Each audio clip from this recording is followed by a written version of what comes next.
안녕하세요.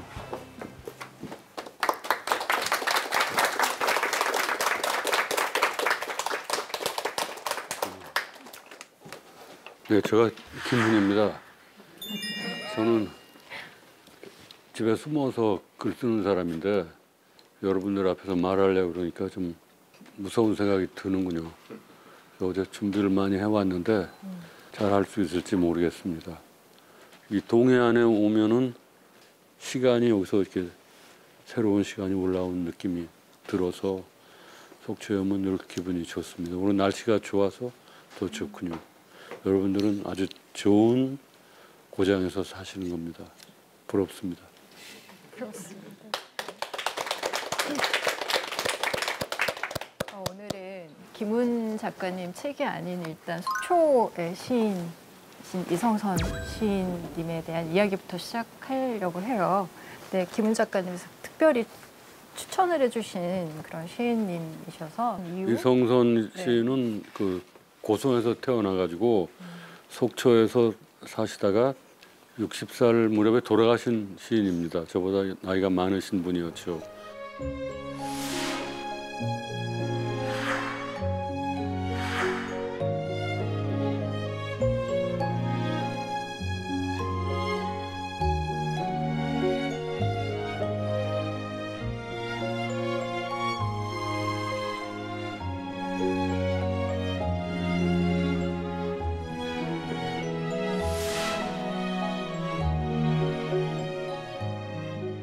여기 오신 북토커 분들 중에 이렇게 살아생전에 이제 시인과 추억이 있으신 분들이 있다고 들었어요. 혹시 이야기 함께 나눠볼 수 있을까요? 네. 저는 이성선 선생님과 같은 동네에 살았거든요. 선생님께서는 늘 걸어 다니셨어요. 길에서 만났을 때 인사를 드리면 굉장히 반가워하는 모습이 아니라 빙그레 웃으시면서 인사를 받아주셨는데 그때 저는 굉장히 적막하다는 느낌을 받았어요. 그래서 나중에 이제 돌아가신 다음에 절친이셨던 극작가 이반 선생님께 얘기를 들은 게 있습니다. 근데 늘 파도 소리에 잠 못 이루면서 힘들어했다고 그래서 학교 결석도 좀 잦았다고 그런 얘기를 했습니다. 이성선 선생님에 대해서 한마디로 말씀해 주시면 어떻게 말씀하실까요? 그랬더니 절대 고독이야 라고 말씀하셨어요. 그래서 제가 길에서 만났을 때 느꼈던 적막감이 바로 절대 고독이었구나라는 생각을 했습니다. 네.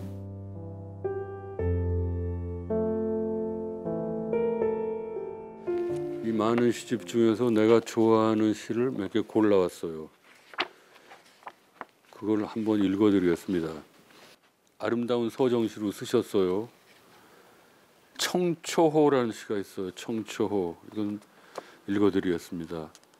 설악산이 물속으로 잠자러 들어가고 나도 집을 가지고 그의 산자락 끝에 내려가 늦도록 시를 쓰다 잠이 든다. 곁에 먼저 고단히 쓰러져 잠든 낮은 집들 항구 도시의 밤 등불은 시간이 깊을수록 깊게 취해 새벽까지 무리를 호화롭게 떨어져 우리의 지붕을 덮어준다.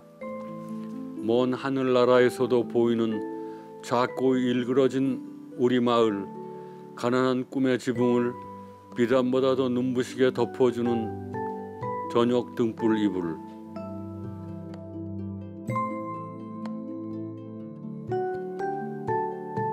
여기서는 속초라는 동네가 아주 작고 일그러지고 가난한 그런 마을로 그려져 있죠.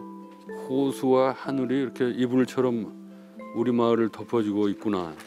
설악산과 동해바다의 이미지가 아주 강렬하게 나타나 있죠. 그런 거를 아름다운 서정시로 표현하고 있습니다.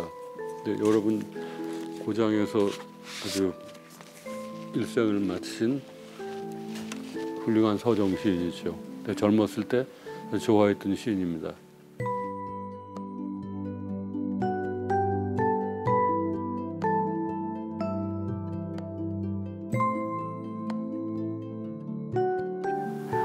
오신 분 중에 또 이성선 시인의 좋아하는 시를 또 낭독해 주시다고 하신 분이 계셔서 또 소개를 해드리려고 하는데요. 어떤 분이신지.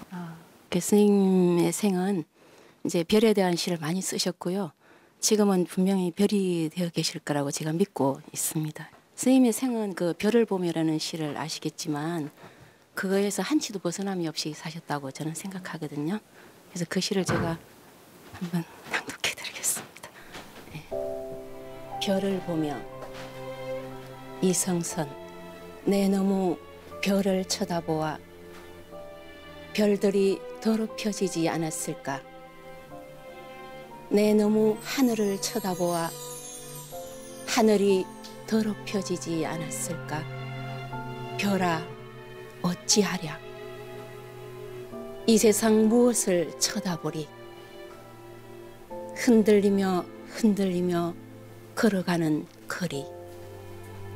엉망으로 술에 취해 쓰러지던 골목에서 바라보면 너 눈물 같은 빛남. 가슴 어지러움 황홀히 헹구어 비치는 이 찬란함마저 가질 수 없다면 나는 무엇으로 가난하랴.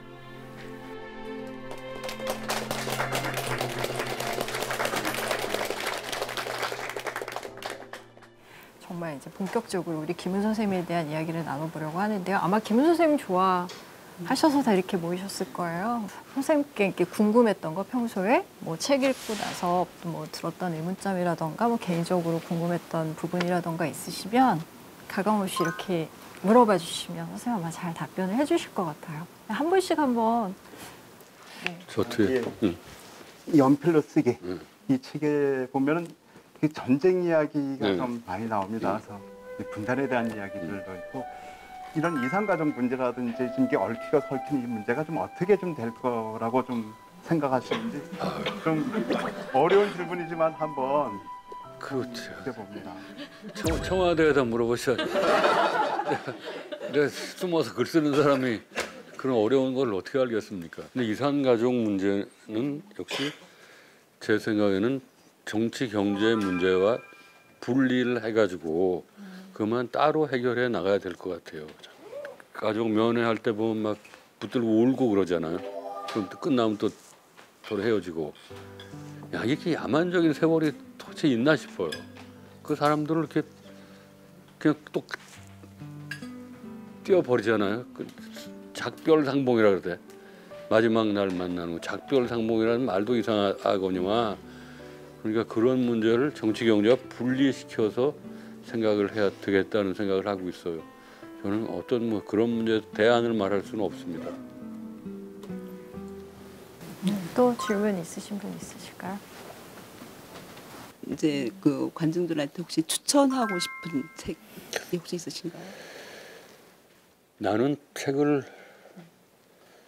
내가 많이 읽은 사람인데 내가 책을 많이 읽은 거를 난 자랑으로 여기지는 않아요. 나는 그 이상한 책을 봐요. 나는 그 기술 서적도 많이 봐요. 항해사 자격 시험 문제 이런 거 봐요. 그리고 소방관 불 끄는 법. 근데 제일 재미있는 것은 역시 항해사 자격 시험 문제. 3등 항해사 자격 시험 문제. 그거는 이제 배를 타고 바다를 건너가는 기술이잖아요. 그럼 막 이렇게 태풍이 파도가 치잖아요. 엄청난 파도, 집채만한 파도는 계속 들어오잖아. 계속 한 번만 들어오는 게 아니고. 그때 이렇게 인간이 배를 타고 이걸 어떻게 돌파해 가는가를 써놓은 거예요. 참 아름다운 거죠. 근데 파도가 치면은 배를 타고 가야 되잖아. 근데 이 파도가 들어오니까 이렇게 무서워서 옆으로 대면은 이게 배가 무너지는 거예요. 파도가 배 옆을 때리니까 뒤집어 버리죠. 파도가 치면 어떻게 하냐면은 곧장 들이대야 돼 배를. 하나씩 타는 거야 하나씩. 파도와 배가 부닥치는 면을 최소한 줄여야 되는 거예요. 그러니까 앞으로 직각으로 들이대는 직각으로.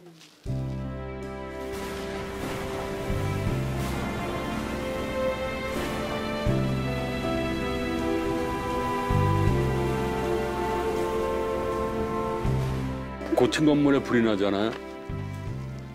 그럼 제일 중요한 게 선착대예요. 제일 먼저 온 소방대. 이 사람들이 가장 중요한 게 인명을 구조해야 되니까 선착 때는 불을 끄는 게 아니고 고가 사다리를 타고 고층으로 들어가서 인명을 수색해서 사람을 끌고 나오는 거예요. 사람을 끌고 다시 고가 사다리에 태워서 내려보내는 거죠. 그럼 나중에는 여러 소방대가 오잖아요. 대원들한테 지시를 너는 8층으로 들어가라. 너는 9층으로 들어가라. 그럼 다 들어가야 돼. 그냥 못 들어가겠습니다 하는 사람이 없죠. 그러니까 바람이 동쪽으로 불면 소방대장은 가장 기술이 좋은 강력한 부대를 동쪽에다 배치시켜야 돼요. 바람의 반대 방향에다 강력한 부대를 배치시켜서 이것이 연소에 인화되는 걸 차단해야 돼. 지휘관이 되셔도 되겠습니다. 아니, 말로만 해야지 할 줄은 몰라. 하라 그러면 못해. 제가 가지고 있는 책 중에서 이상문학상 작품집에 보면은 2004년도 28회 때 선생님께서 화장이라는 걸로 해서 대상 수상을 하셨습니다.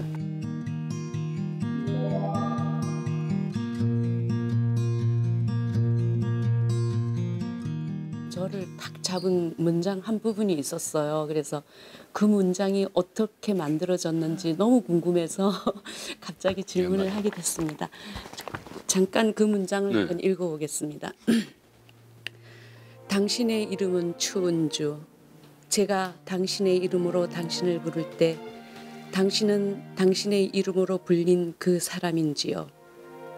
당신에게 들리지 않는 당신의 이름이 추은주. 당신의 이름인지요.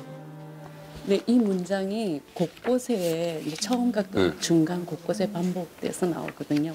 어떤 이런 문장을 또 쓰시게 됐는지 너무 궁금했습니다. 저 글을 쓸 때는 내 마음이 지금보다 이렇게 순수하고 맑았던 시절이에요. 그냥 그렇게 쓸 수 있죠. 지금은 못 써요. 지금은. 내가 저걸 쓴 목적은 인간의 생로병사를 이렇게 한꺼번에 보여줘야 되겠다는. 부인은 죽잖아요. 암 걸려서 죽는데 그 옆에는 또 이렇게 추운데라는 아주 아름다운 여자가 있죠. 네. 그리고 저 주인공 오상무. 네. 이건 아주 타락한 인간이에요, 그죠? 썩어 빠진 인간이지. 네. 달코 다른 근데 그렇게 썩어 빠진 인간의 내면에도 그 아름다운 거를 볼 줄 아는 능력이 있는 거예요. 그 자기 부인의 그 죽음을 감당해 가면서 이런 그 생로병사의 모습을 한꺼번에 보여주겠다고 쓴 건데 추운주라는 젊은 여성, 이 젊은 여성의 그 생명의 아름다움 이거를 내가 기어코 묘사를 하겠다고 결심을 했어요. 예. 젊은 여성의 생명의 아름다움이 세상에서 제일 예쁜 거잖아요. 그거를 묘사해 놓고 거기에는 정말로 그 접근이 안 되는 거다. 남자가 이렇게 접근이 안 되고 이것은 네 이름을 아무리 불러도 그게 넌지 아닌지 나는 모르겠다는 거잖아요. 그 타인, 영원한 완벽한 타인으로서의 남 그런 거를 쓴 거죠. 쉬운 질문 하세요. 쉬운 질문. 오케이. 그럼 옆에 계신 분. 혹시 지금 준비하고 계신 작품이 있다면 또 어떤 주제로 쓰고 그거는- 계신지 궁금해서 한번 말씀 부탁드릴게요. 그건 영업 비밀인데. 영업 비밀을 말하고 하니까 인간의 그 야만성 그리고 이 세상의 그 악 거기에 또 저항하는 인간 그런 얘기를 좀 해보고 싶은데 나의 당대 얘기를 좀 써보고 싶어요. 이제 당대. 근데 내가 살고 있는 이 시대의 얘기를 아주 디테일하게 써보고 싶은데 그거는 좀 세월이 지나야 될 것 같아요. 자기 시대의 얘기를 쓰는 게 제일 어려워요, 사실은. 네, 바로 어제 오늘의 일들을 가령 그런 우리 동네인데 저는 일산 살거든요. 짬뽕 가게 있는데 짬뽕 24시간 짬뽕 팔아요. 근데 짬뽕 값이 이렇게 올라가지고 11,000원 짬뽕. 그리고 또 3,000원짜리도 있어요. 짬뽕 값이. 그러면 거기 와서 짬뽕을 먹잖아요. 3,000원짜리 짬뽕을 먹어요. 젊은이들이 와가지고 새벽에 와서.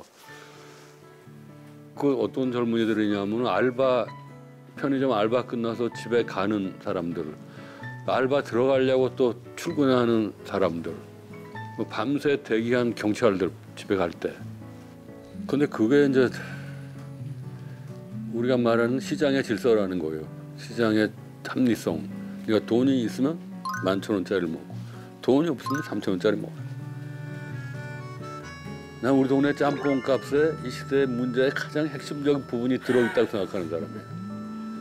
그것이 과연 그런 시장의 자율성이 인간이 이렇게 추구해야 되는 마지막 사회의 모습이냐 하는 거에 대해서 우리는 회의를 갖고 있는 거예요.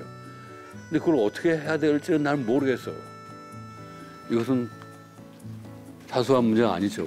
그런 문제를 써보고 싶은데 그게 잘 써질지를 모르겠어요. 비밀을 너무 많이 못 놓치죠. 제가 마지막으로 네. 선생님한테 질문을 하나 드리도록 하겠습니다. 선생님한테 글을 쓴다라는 것이 어떤 의미인지, 그리고 글이라는 게 선생님 삶을 어떻게 바꿔 놓았는지 저는 그런 것들이 좀 궁금했습니다. 해주시면 좋을 것 같아요. 젊었을 때 내가 소설가가 되겠다는 꿈은 없었어요. 난 그렇게 환상적이고 낭만적인 꿈을 갖고 사는 사람이 아니었어요. 젊었을 때 꿈이 오직 하나였어요. 밥 먹는 거였어요. 그 이외에 꿈이 없었어요. 그래서 그럼 오늘날 왜 이렇게 됐냐 하면은 내가 나를 드러내 보려고 나를 표현하다가 보니까는 여기까지 온 거지. 내가 뭐 이렇게 의도된 것은 아니었어요. 그리고 난 앞으로 내가 얼마 정도 살다가 갈 거 아니에요? 난 작품 3개만 더 쓰고 가려고 그래요. 3개. 내가 이 나라의 소설가로서 기억이 되느냐 안 되느냐 하는 일에 대해서 난 아무런 관심이 없어 진짜로. 그러나 그 3편을 나는 온 힘을 다해서 다 하고 가려고 그래요.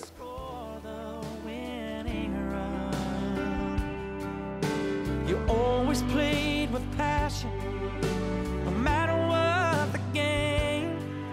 When you took the stage, you shine just like the sun. Oh, that's what I keep asking. And was there